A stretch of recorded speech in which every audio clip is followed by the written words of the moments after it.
Bonjour à tous, je suis physicienne de formation, mais mon métier principal, c'est l'analyse de données. Donc, quotidiennement, je traite des données, je les analyse, j'essaie de trouver des comportements particuliers à travers ces données, j'essaie même de prédire, et ça à travers de plusieurs types de données, que ce soit des données financières ou des données géophysiques.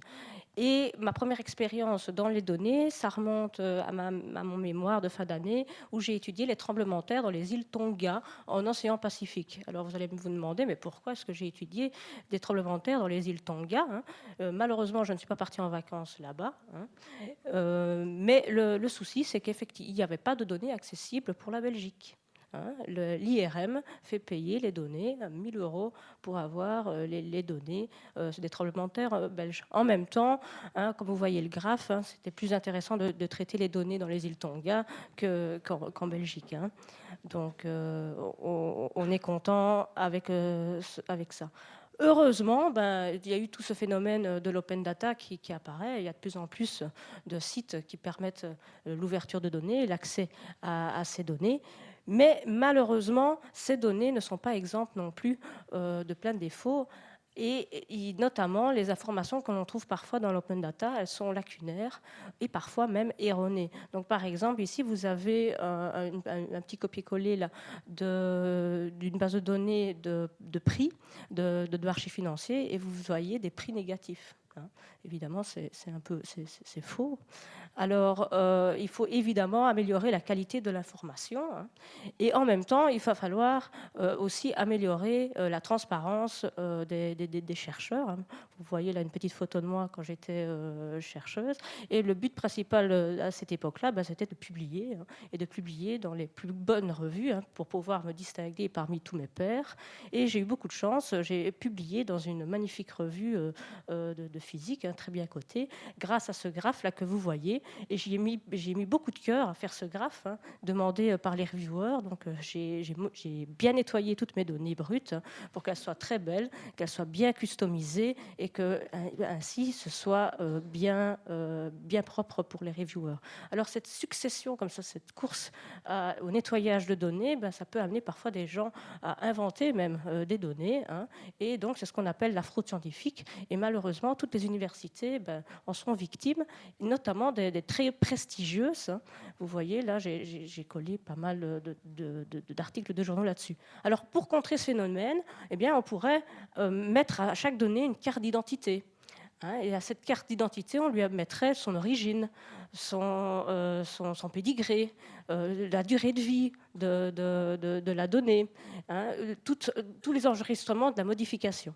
Tout ça, ça peut se faire grâce à un processus informatique qui s'appelle la blockchain.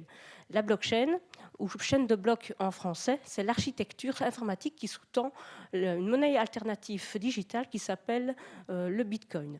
Et la blockchain, au fait, ça permet le stockage et la transmission des données de manière sécurisée, transparente et totalement distribuée.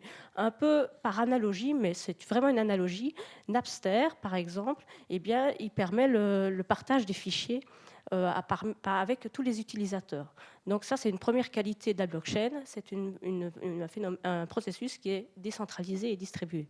Le deuxième avantage de la blockchain, c'est qu'il utilise le processus du consensus. Donc, pour pouvoir valider une information ou une transaction, eh bien, il faut que la majorité des utilisateurs de la communauté valident le fait de la modification. Et la troisième qualité de la blockchain, c'est un processus de désintermédiation. Donc, c'est-à-dire qu'on n'a plus besoin de tiers de confiance pour pouvoir réaliser les transactions et pour pouvoir réaliser donc, le transfert d'informations. Donc, plus besoin d'organes central, donc plus de banques, plus de notaires, plus d'assureurs, bref, un monde idéal, hein. Et par exemple, les banques sont évidemment extrêmement intéressées par ce type de technologie, et elles sont à la course dans la digitalisation, hein, comme on dit, et elles utilisent la blockchain déjà pour effectuer des transactions financières. Alors, il y a d'autres exemples, hein, dans la vie de tous les jours, hein. et ça contamine de différents types de sociétés. Et par exemple, au Ghana, on va recenser le cadastre grâce à la blockchain. Il y a près de 90% de zones rurales du Ghana qui ne sont pas recensées, et la blockchain a permis de le faire. C'est une technologie beaucoup moins coûteuse qu'une administration wallonne, par exemple.